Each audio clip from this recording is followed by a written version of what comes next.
Selamat siang, rekan-rekan mahasiswa semua. Sebelumnya, izinkan dia mengaturkan tangan jali umat. Om Swastiastu. Assalamualaikum warahmatullahi wabarakatuh. Salam, namo buddhaya, salam kebajikan, salam sejahtera kita semua, dan salam harmoni. Semoga rekan-rekan mahasiswa dalam keadaan sehat walafiat dan berbahagia selalu. Ya, perkenankan pada hari ini atau kesempatan ini saya membuat video pembelajaran terkait dengan penggunaan aplikasi dalam analisis data statistika, khususnya analisis yang sudah rekan-rekan mahasiswa pelajari pada pertemuan-pertemuan sebelumnya. Adapun beberapa program yang bisa rekan-rekan mahasiswa gunakan dalam menggunakan analisis statistika deskriptif maupun inferensial itu bisa menggunakan program Excel dan juga bisa menggunakan program SPSS. Selain kedua program tersebut, sebenarnya masih banyak lagi program yang bisa digunakan. Namun, yang paling sering digunakan di kalangan mahasiswa ataupun di dunia pendidikan itu biasanya adalah dua program tersebut. Yang pertama, khususnya untuk program Excel ya, yang yakin rekan-rekan mahasiswa pasti sudah familiar dengan program tersebut dan saya yakin juga sudah banyak rekan-rekan mahasiswa yang sudah bisa mengaplikasikannya. Hanya saja pada kesempatan ini kita perdalami lagi terkait dengan kompetensi atau pemahaman rekan-rekan mahasiswa dalam penggunaan Microsoft Excel dalam analisis data statistika. Oke, untuk mengedukkan waktu, kita langsung saja menuju to share screen.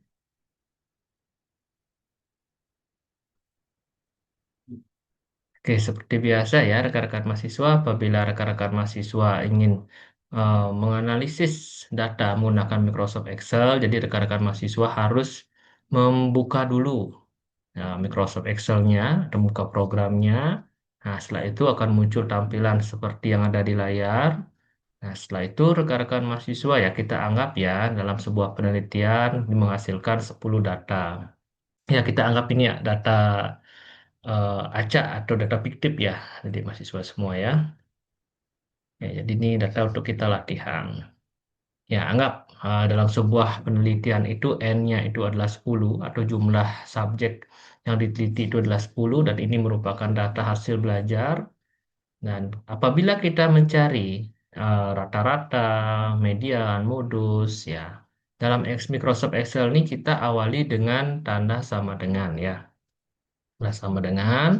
Dan yang pertama untuk mencari rata-rata, nah, rekan-rekan mahasiswa tinggal mengetikkan rumusnya average, ya. Nah ini yang pertama, average gitu kalau kalau kita eja ya, nah, dibaca average. Setelah itu kita blok data yang akan kita cari rata-ratanya, terus tinggal di enter saja. Sangat mudah kan, ke rekan mahasiswa ya. Daripada kita menggunakan rumus manual ya, mungkin cara penggunaannya itu bisa ya minimal 30 menit baru rekan-rekan mahasiswa temukan. Kalau datanya banyak, tapi kalau datanya sedikit hanya 10 ini ya mungkin kurang lebih 5 sampai 10 menit rekan mahasiswa baru dapatkan. Tapi kalau dengan Microsoft Excel ini atau dengan program itu bahkan kurang dari 1 menit ya kita sudah dapat menyelesaikan cara mencari rata-rata dari sebuah data. Nah, selanjutnya untuk mencari median, nah kita awali dengan sama dengan dulu. Setelah itu ya kita ketik saja. Nah, median, nah ketik ME saja sudah muncul median. Klik ini 2 kali. Oke, setelah itu tinggal di blok, ya enter. Nah, oke, nah jadi sudah langsung muncul ya rekan mahasiswa. Jadi mediannya itu adalah 71 dari data ini.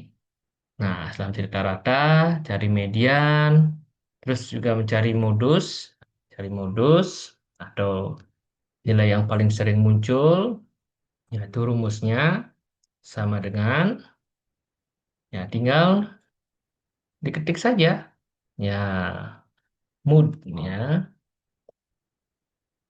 nah mood di blok, enter. Nah, oke, jadi berdasarkan data yang ada di atas tadi yang kita buat secara fiktif ini ternyata modusnya itu adalah 75.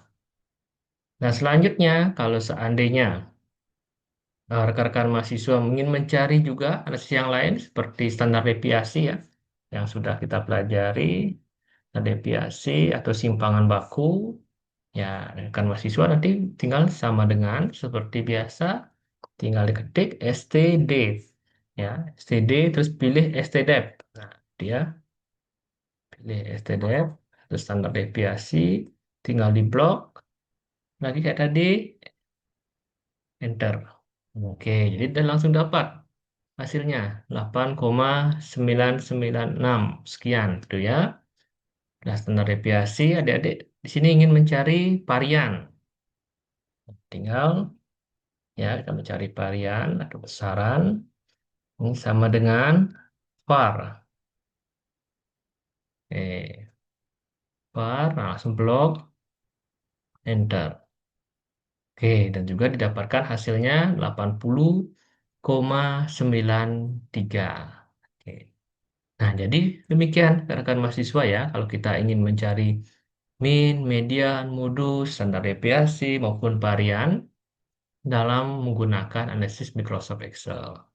Dan kalau seandainya rekan-rekan mahasiswa ingin membuat analisis produk momen, nah, korelasi produk momen ya, salah satu analisis yang sudah kita pelajari kemarin.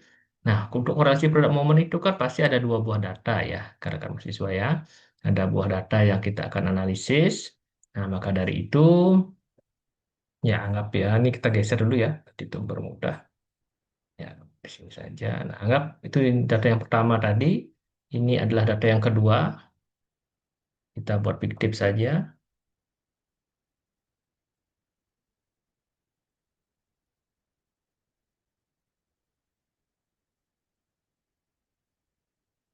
Sorry, kelebihan. Oke. Dan kita ingin mencari data kelompok yang pertama dan kelompok kedua ini tentang rata-rata dan yang lain-lainnya. Nah, ini tinggal di blok saja ya. Jadi masuk semua di blok, tinggal di bawahnya ini ada tanda ya sampai kursornya berubah jadi tanda tambah, digeser ke samping. Oke, ini sudah dapat rata-rata, median, modus, nah deviasi maupun varian dari data yang pertama maupun data yang kedua. Terus untuk mencari korelasi produk momennya,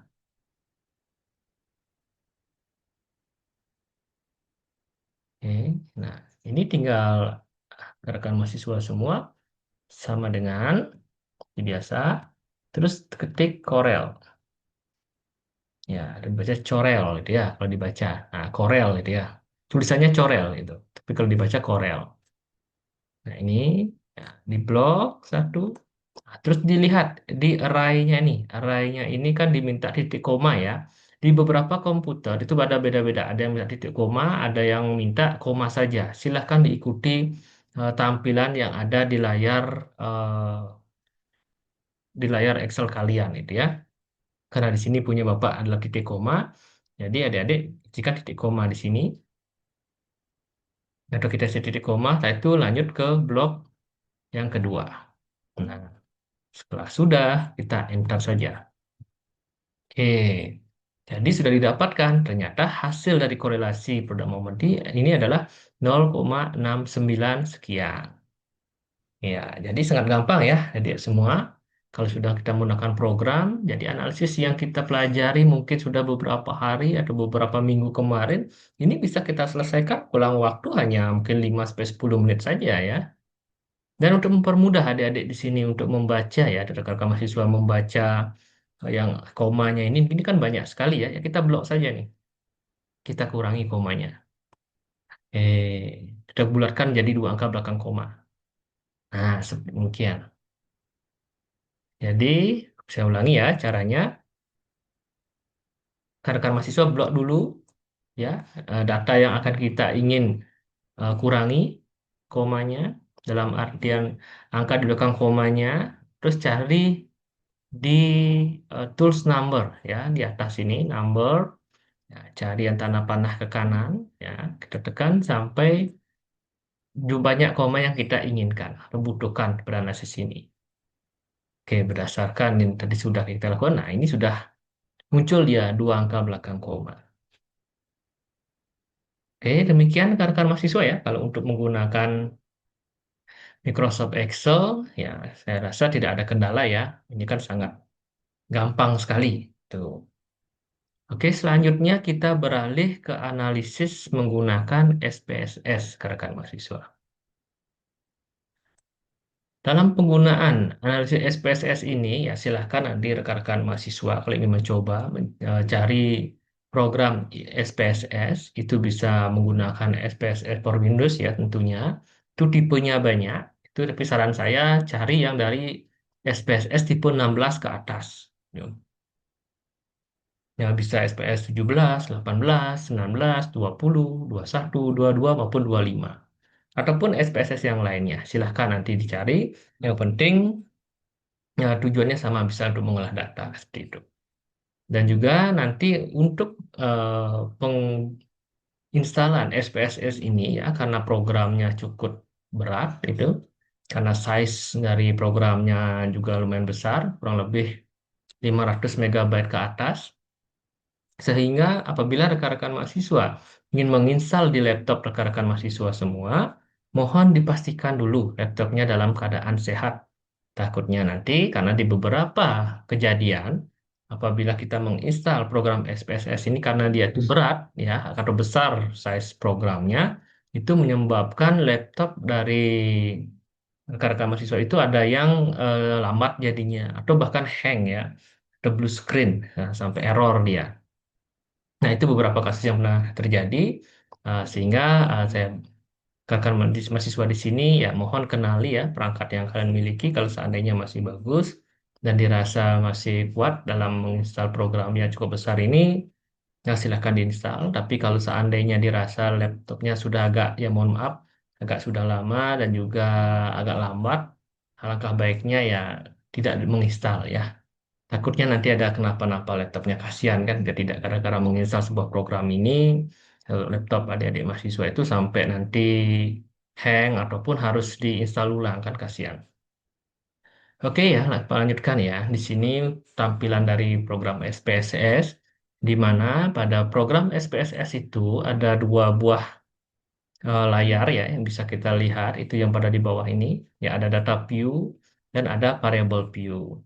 Nah, seperti namanya, data view ini adalah tempat kita untuk mengcopy paste atau menginput data yang akan kita analisis.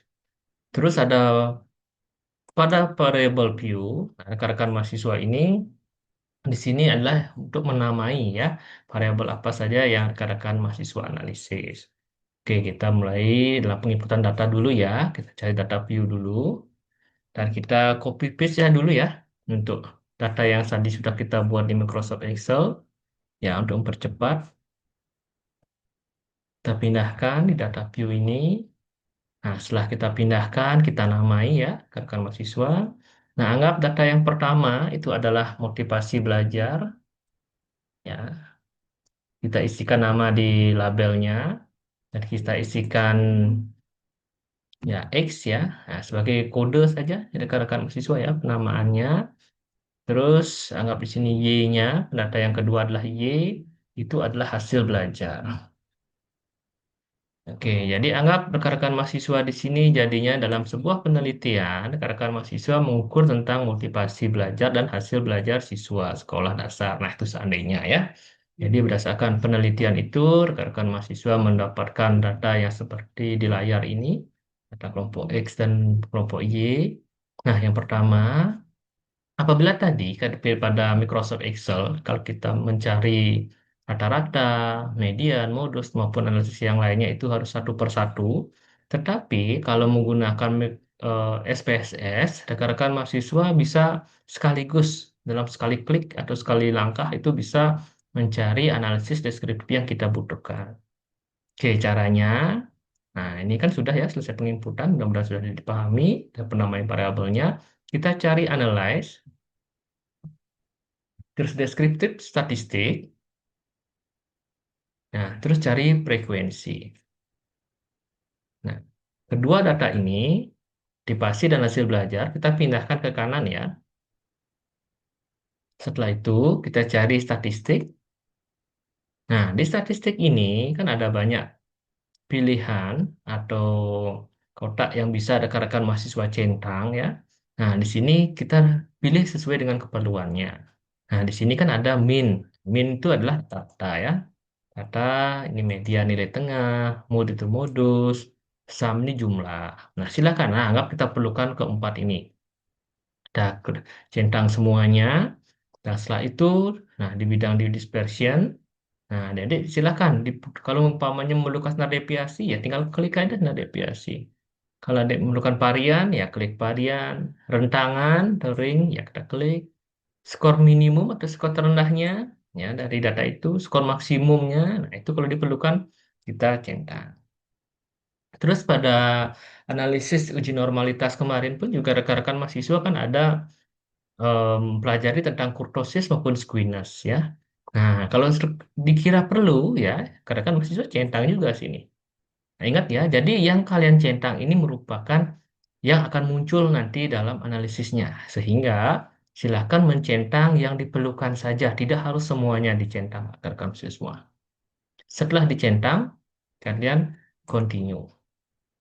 Nah, kalau seandainya membutuhkan chart atau diagram ya, atau grafik ya silakan klik chartnya. Ya, rekan mahasiswa memerlukan apa? Yang bar chart kah, pie chart kah, atau histogram? Nah, silakan dipilih sesuai dengan yang rekan-rekan mahasiswa inginkan. Nah, seandainya yang paling sering kan yang kita gunakan histogram ya, kita pilih histogram di sini. Terus kalau seandainya ingin di histogramnya itu ada terlihat ada garis kurva normalnya, ya kalau seperti ada ingin seperti itu, kalian tinggal klik saja ini. Show normal curve on histogram. Nah, setelah itu continue. Nah, kalau dirasa sudah cukup, ya tinggal di OK saja.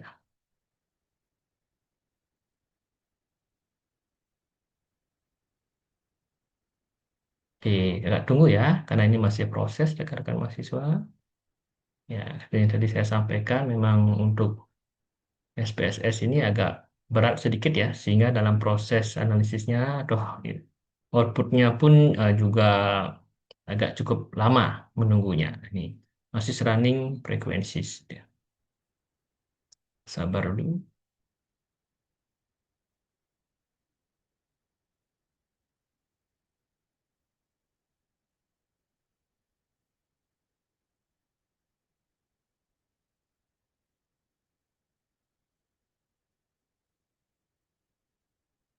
Oke. Kok lama ya. Kok ulah. Oh, sudah mau. Oke, di sini sudah muncul rekan-rekan mahasiswa. Nah, ini ya, hasilnya lengkap sekali rekan-rekan mahasiswa. Di sini, untuk hasil output dari SPSS ini, tanda titik itu artinya koma ya. Itu poin. Kalau bahasa Inggris kan 2.5. Itu umpamanya artinya kalau di Indonesia kan itu adalah 2,5. Tapi kalau di dalam pengetikan 2,5. Kan seperti itu ya. Jadi kalau nanti rekan-rekan mahasiswa ingin merubah ke dalam skripsi, tugas akhir, ataupun laporan rekan-rekan mahasiswa, ini tolong dirubah lagi. Tanda titik ini diganti dengan tanda koma. Kita gunakan kaidah bahasa Indonesia, biar tidak nanti rekan-rekan mahasiswa bingung. Nah, seperti ini umpamanya, jadinya 623.000. Nah, biar tidak seperti itu cara bacanya, tapi ini sebenarnya adalah 62,30. Itu ya, 3000 itu. Seperti ini 60 rata-rata kelompok yang kedua atau hasil belajarnya itu adalah 69,40. Tuh. Sehingga rekan mahasiswa nanti tolong tanda titik itu adalah tanda koma. Jangan sampai ada kesalahan atau mungkin interpretasi yang berbeda. Kalau seandainya ini kayak titik 687, nah itu artinya di depannya itu ada nol. Sehingga hasilnya seperti ini ya, standar error of squeeness itu adalah 0,687. Jangan nanti dibaca 687. Itu kurang tepat. Ya, yang benar itu adalah 0,687.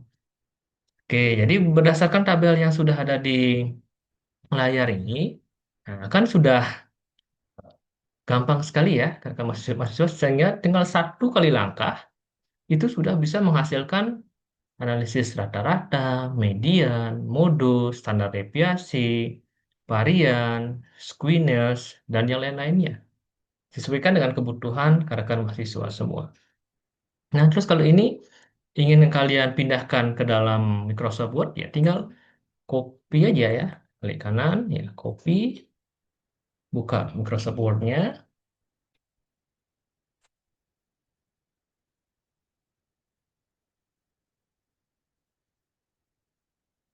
ya, tinggal di paste. Nah, ini kan hasilnya ya. Nah, sehingga nanti silahkan diatur lagi hasilnya. Di sini ada data motivasi, data hasil belajarnya. Nah, itu ya, rekan-rekan mahasiswa. Dan nanti dalam SPSS pun juga outputnya itu selain data yang tadi Pak sampaikan, juga ada tabel frekuensinya. Di sini terlihat skor 47 ya pada data motivasi belajar itu ternyata muncul satu, skor 52 muncul satu, ya, ini skor 65 muncul dua, dan seterusnya gitu. Itu pun juga berdata hasil belajar ya. Dan histogramnya, nah ini untuk histogramnya. Karena tadi kita mengklik with normal curve ya, atau dengan adanya kurva normal pada histogram, makanya muncul garis ini. Tapi kalau dirasa tidak diperlukan, ya jangan rekan mahasiswa mencentang with normal curve-nya tadi itu. Tuh ya, ini pun juga tinggal rekan mahasiswa copy saja ya, pindahkan ke Microsoft Word kalian. Nah itu kan gampang sekali. Ya, sehingga rekan-rekan mahasiswa tidak perlu bersusah payah ya dalam membuat histogram ataupun grafik dalam laporan kalian. Semua sudah tersedia dari output SPSS ini. Oke, demikian dulu untuk analisis deskriptifnya ya.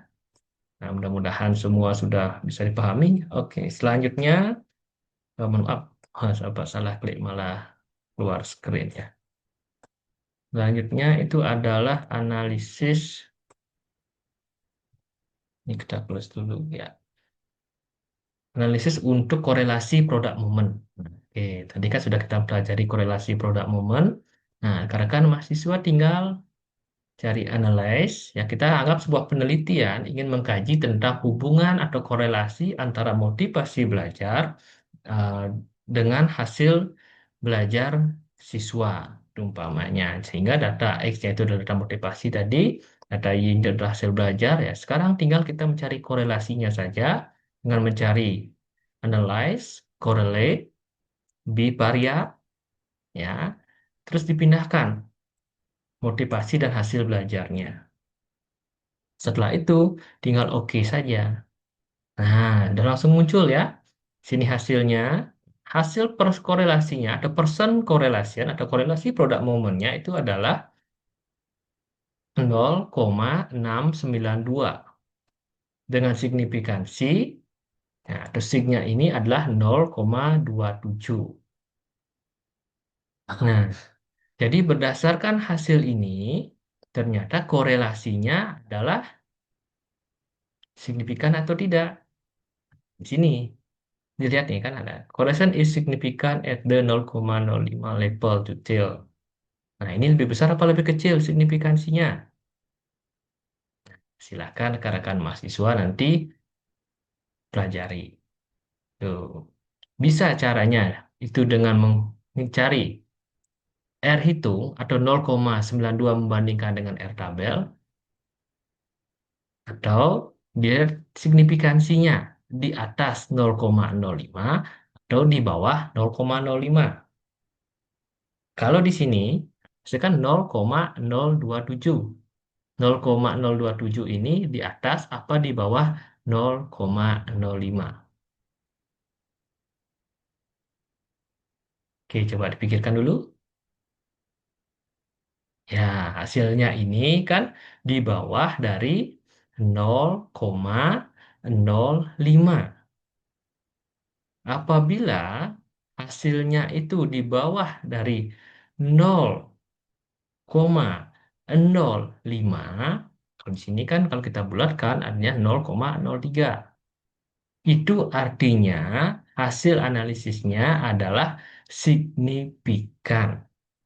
Artinya terjadi atau ada korelasi yang signifikan antara motivasi belajar dengan hasil belajar siswa. Dengan R hitung atau R hitung produk momen sebesar 0,692. Nah, kalau seandainya masih ragu-ragu, silakan kita buka R tabel. Nah, R tabel cari korelasi produk membandingkan. Benar tidak? Ini lebih besar daripada R tabelnya. Harusnya pasti benar. Oke, demikian ya rekan-rekan mahasiswa sehingga sangat mudah sekali kalau kita menggunakan analisis korelasi produk momen ini menggunakan SPSS. Cepat ya daripada kita menganalisis secara manual. Oke, mudah-mudahan bisa dipahami. Selanjutnya, kita anggap melakukan uji T ya. Nah, rekan-rekan mahasiswa kan sudah mempelajari uji T kemarin atau di tes ya. Di mana dalam di tes itu ya tentunya juga kita membandingkan antar dua kelompok. Ya, anggap saja ya, kita rubah saja nih, biar tidak kita membuat lagi apa namanya data ya. Kita gunakan data ini saja. Ya, anggap ini Y1 dan ini adalah Y2. Ya, anggap saja ini merupakan hasil belajar sebelum perlakuan. Oke, hasil belajar sesudah perlakuan. Oke, oke, anggap kita menggunakan salah satu uji T ya untuk yang sampel berkorelasi. Nah, jadi kita kan seumpamanya meneliti tentang pengaruh model pembelajaran kooperatif tipe Jigsaw terhadap hasil belajar siswa. Dan pada saat proses penelitiannya, ya kita menggunakan desain pretest dan posttest control group design. Apabila seperti itu, jadinya kita akan mendapatkan data pretest dan data posttest. Data pretest itu merupakan hasil belajar siswa sebelum diberikan treatment atau perlakuan atau sebelum diberikan model pembelajaran Jigsaw dan nilai post-test merupakan nilai hasil belajar siswa yang sudah diberikan perlakuan atau yang sudah diberikan model pembelajaran Jigsaw. Dalam proses penelitiannya, yaitu ya kita anggap berikan pretest dulu, tes awal, setelah itu diberikan perlakuan 6-10 kali pertemuan, nah setelah itu diberikan tes akhir. Nah, kita anggap mekanismenya seperti itu, sehingga didapatkan dua data yang sudah kita buat tadi. Nah, anggap ini datanya. Nah, setelah itu kita hanya langsung untuk analisis produk uji T-nya itu adalah analyze, cari compare means, nah terus cari ya karena ini pretest dan posttest ya, jadi pirate sample t-test. Nah itu. Setelah itu, nah yang sudah perlakuan ya kita masukkan ke variabel 1, yang sebelum perlakuan ke variabel 2. Ya oke, setelah itu kita oke. Nah, kita langsung ya. Nah, kalau sudah, kita fokus kepada hasil tabel Pirate Sample Test. Dilihat di sekarang uji T-nya atau nilai T-nya. Di sini didapatkan negatif, ya, didapatkan negatif 3,416. Jangan nanti ini dibaca negatif 3.416. Jangan seperti itu, ya. Ingat titik ini adalah koma dalam SPSS ini. Jadi ini rekan-rekan mahasiswa baca negatif 3,416 dengan signifikansi sebesar 0,008. Apabila kita bandingkan signifikansinya, ini kan ada ketentuan apabila signifikansi itu lebih besar dari 0,05, itu artinya tidak signifikan atau tidak terjadi pengaruh. Itu. Dan kalau seumpamanya di bawah 0,05, itu artinya terjadi pengaruh yang signifikan. Artinya model pembelajaran tersebut memang benar-benar bermanfaat atau berdampak terhadap hasil belajar siswa. Nah, berdasarkan hasil signifikansi ini kan 0,008. Nah, lebih besar apa lebih kecil daripada 0,05? Kita menggunakan taraf signifikansi 5% ya, sehingga 5 dibagi 100 kan 0,05. Itu sudah Pak ajari dulu waktu saat kita bertemu di kelas ya. Nah, jadi kalau kita bandingkan dengan ini, ya tentunya hasil hitung atau signifikansi hitung ini menunjukkan hasil di bawah dari 0,05. Sehingga dapat disimpulkan H1 ditolak, H0 ditolak, dan H1 atau HA diterima. Nah, sehingga simpulannya adalah terdapat pengaruh yang signifikan antara model pembelajaran kooperatif Dikso terhadap hasil belajar siswa. Selain itu, rekan-rekan mahasiswa juga bisa dilihat dari nilai T hitungnya. Di sini kan didapatkan T hitungnya sebesar negatif 3,416. Dalam uji T, seperti yang sudah Bapak sampaikan dulu, tanda negatif itu diabaikan, itu hanya arah saja. Tanda negatif ini menandakan rata-rata kelompok 1 lebih kecil daripada rata-rata kelompok 2. Nah, kan seperti itu ya, sehingga artinya rata-rata dari pretestnya itu lebih kecil daripada rata-rata post-testnya. Sehingga ini merupakan arah saja. Itu ya. Jadi rekan-rekan mahasiswa nanti perlu Pak ingatkan kembali lagi, untuk uji T, tanda negatifnya diabaikan. Itu tidak dihiraukan. Sehingga T hitung di sini kita dapatkan sebesar 3,416. Ya, oke. Jadi nanti silakan. Kalau rekan-rekan mahasiswa ragu, apakah benar nah ini signifikan? Bisa dibandingkan juga ini dengan T-tabel. Rekan cari nanti T-tabel, cari dengan N yang 10, ya. Nah, berapa T-tabelnya bandingkan dengan T-hitung. Nah, pasti lebih kecil T-tabelnya daripada T-hitung. Atau T-hitung di sini lebih besar dari T-tabel. Sehingga kesimpulan dari penelitian yang sudah rekan-rekan mahasiswa lakukan adalah terdapat pengaruh yang signifikan model pembelajaran kooperatif tipe Jigsaw terhadap hasil belajar siswa. Baik, demikian rekan-rekan mahasiswa ya untuk analisis menggunakan uji T-nya. Ya, semoga rekan-rekan mahasiswa bisa memahami apa yang sudah saya sampaikan. Oke, kalau sudah ya kita lanjut ke analisis ANAPA satu jalur ya. Biar komplit rekan-rekan mahasiswa mempelajari analisis yang kita sudah pelajari selama 1 semester kemarin. Oke, untuk analisis ANAPA satu jalur, nah anggap datanya juga sama seperti ini ya. Ada kelompok 1 atau sebelum diberikan perlakuan dengan sesudah diberikan perlakuan. Nah, itu juga ada yang menyatakan siswa kelompok eksperimen, siswa kelompok kontrol, ya itu disesuaikan dengan desain atau rancangan dari penelitian yang rekan-rekan mahasiswa lakukan. Cuma kalau untuk analisis ANAPA satu jalur, caranya agak sedikit berbeda, yakni di mana untuk kelompok datanya atau data yang terdapat dalam penelitian ini kita jadikan satu ya. Anggap kita nomor 1 sampai nomor 10 ini adalah data kelompok eksperimen atau kita tetapkan saja data siswa yang sebelum diberikan perlakuan dan data kelompok 2 ini kita pindah di bawahnya kita gabung yang 11 sampai 20 ini adalah data siswa yang sudah mendapatkan perlakuan. Oke. Yang belum mendapatkan perlakuan kita berikan kode 1. Dan yang sudah diberikan perlakuan, kita isikan kode 2.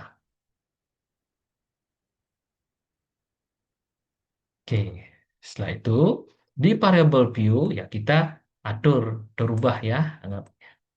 Ini kan sudah gabungan ya, kita buat Y saja. Jadi di sini kita buat hasil belajar siswa. Ya, Kita namai karena ini tadi kan hasil belajar nih kalau kelompok satu ini gabungan antara yang sebelum diberikan perlakuan dengan sesudah diberikan perlakuan.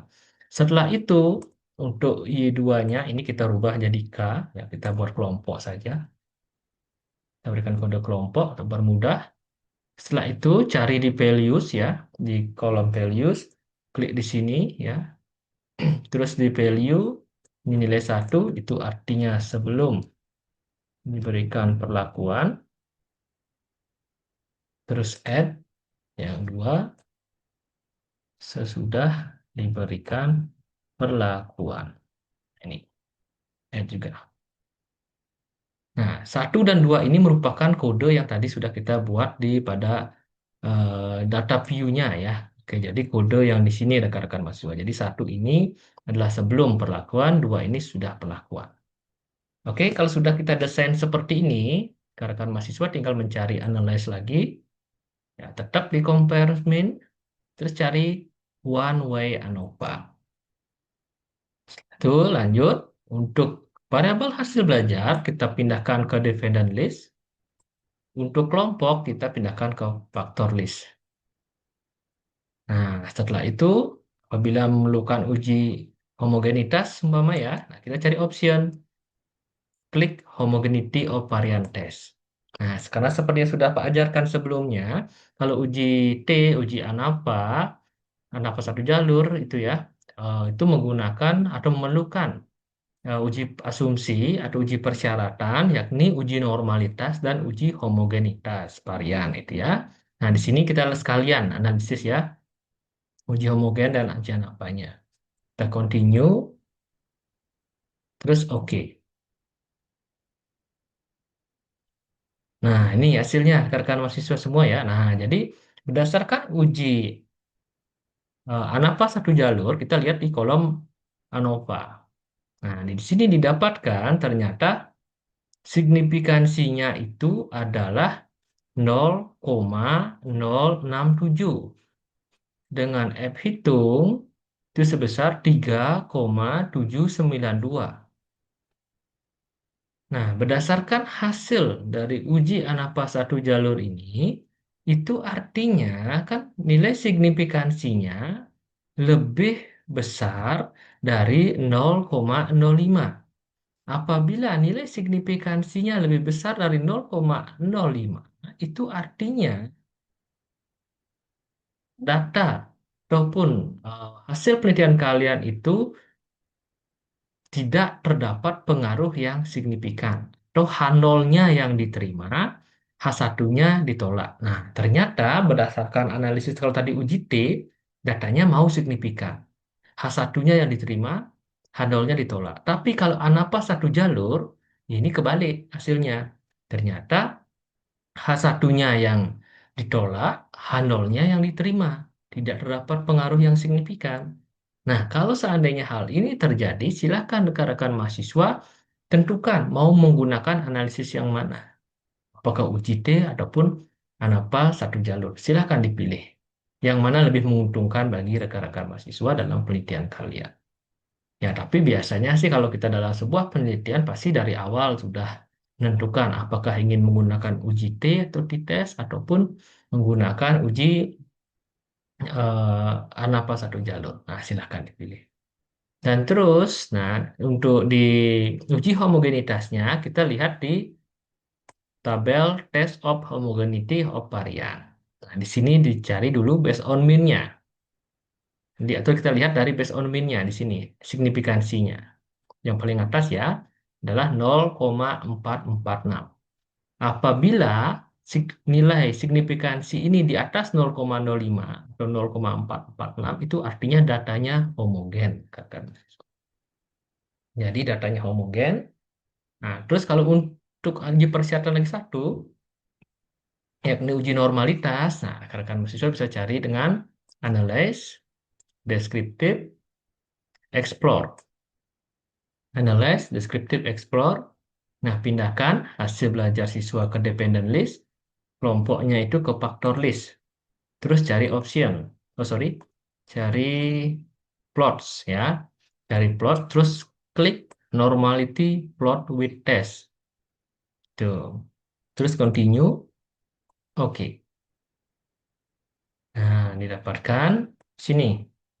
Oke, berdasarkan uji homogenitas yang sudah tadi dilakukan, itu ternyata data kelompok yang sebelum diberikan perlakuan nilai signifikansinya 0,022. Artinya di bawah 0,05. Itu artinya tidak normal. Nah, terus data yang kedua itu ternyata hasilnya adalah 0,200, yang dimana artinya itu adalah normal. Nah, ini pada kolom Kolmogorov Smirnov. Di kolom Shapiro-Wilk, ya itu juga sama ya. Yang ternyata data yang pertama di bawah 0,05, data yang kedua di atas 0,05. Sehingga simpulannya sama dengan tabel Kolmogorov Smirnov tadi. Yang manapun rekan mahasiswa ingin gunakan, baik Kolmogorov Smirnov, Shapiro-Wilk itu sah-sah saja ya disesuaikan dengan kebutuhan. Namun kalau berhasilnya seperti ini itu artinya berdasarkan uji prasyarat yang dilakukan atau kita lakukan, ternyata data pada penelitian kita itu tidak normal datanya, terutama pada hasil belajar siswa sebelum diberikan perlakuan. Nah, apabila seperti ini, artinya rekan-rekan mahasiswa tidak bisa menggunakan analisis parametrik atau uji T maupun ANAPA satu jalur dalam proses analisis data dari hasil data penelitian rekan-rekan mahasiswa semua. Oke ya. Kalau hasilnya seumpama ini mau dia di atas 0,05 semua, ya artinya normal. Di sini mau homogen, ya kalau di sini kan sudah mau homogen, nah baru boleh lanjut ke uji T ataupun ANOVA. Tapi karena di sini tidak normal, nah sehingga rekan-rekan mahasiswa harus menggunakan analisis yang lain, di mana menggunakan analisis yang non-parametrik. Nah, silakan nanti dipilih analisis non parametrik apa yang rekan-rekan mahasiswa ingin gunakan. Itu banyak macamnya yang seperti yang sudah pernah kita bahas ya dalam sebuah pertemuan kemarin. Oke, rekan-rekan mahasiswa, jadi demikian ya kalau untuk analisis SPSS. Jadi berdasarkan apa yang sudah saya paparkan tadi, itu sudah lumayan banyak yang bisa saya sampaikan. Ya, di mana kita sudah mempelajari terkait dengan analisis deskriptif, mencari mean, median, modus, standar deviasi, terus juga varian, membuat histogram atau grafik, nah dan juga uji T, dan juga ANAPA satu jalur. Jadi demikian materi dulu ya yang bisa saya sampaikan pada kesempatan ini. Silakan nanti rekan-rekan mahasiswa berlatih kembali ya dalam menggunakan program Excel maupun SPSS maupun program-program yang lainnya dalam analisis data ya, karena zaman sekarang serba IT itu banyak sekali program-program yang bisa rekan-rekan mahasiswa manfaatkan untuk membuat atau mengolah data. Nah, silakan nanti disesuaikan dengan kemampuan dan kebutuhan rekan-rekan mahasiswa. Nah, mohon maaf juga nih sengaja ya saya berikan atau membuat video dalam penggunaan program karena saya yakin kalau saya hanya memberikan sepintas saja atau sekali pertemuan ya dengan rekan-rekan mahasiswa tanpa direcord atau tanpa direkam, otomatis nanti rekan-rekan mahasiswa tidak bisa belajar mengulang. Maksud saya, seandainya lupa ya nanti kan tinggal lagi menonton video ini sehingga kemampuan atau pemahaman rekan-rekan mahasiswa terkait dengan analisis data itu bisa lebih dalam. Oke. Dan nanti apabila ada hal-hal yang ingin ditanyakan, jangan ragu untuk chat saya nanti apabila ada analisis ataupun hal-hal yang meragukan atau yang membuat masih ragu ya rekan-rekan mahasiswa dalam pengolahan data menggunakan program, silakan nanti di chat di WA Group ataupun nanti bisa komen di kolom komentar yang ada di YouTube. Baik, demikian ya rekan-rekan mahasiswa yang saya sampaikan. Sekali lagi terima kasih, tetap semangat dalam belajar, dan mohon maaf apabila ada hal-hal yang kurang berkenan dalam penyampaian saya pada pertemuan ini. Semoga rekan-rekan mahasiswa dapat belajar dengan baik dari apa yang sudah saya sampaikan dan juga tetap semangat dan ingat kerjakan tugas dengan baik. Baik demikian, mari kita akhiri pertemuan ini dengan mengaturkan Paramo Santi. Om Santi Santi Santi Om. Salam harmoni. Terima kasih.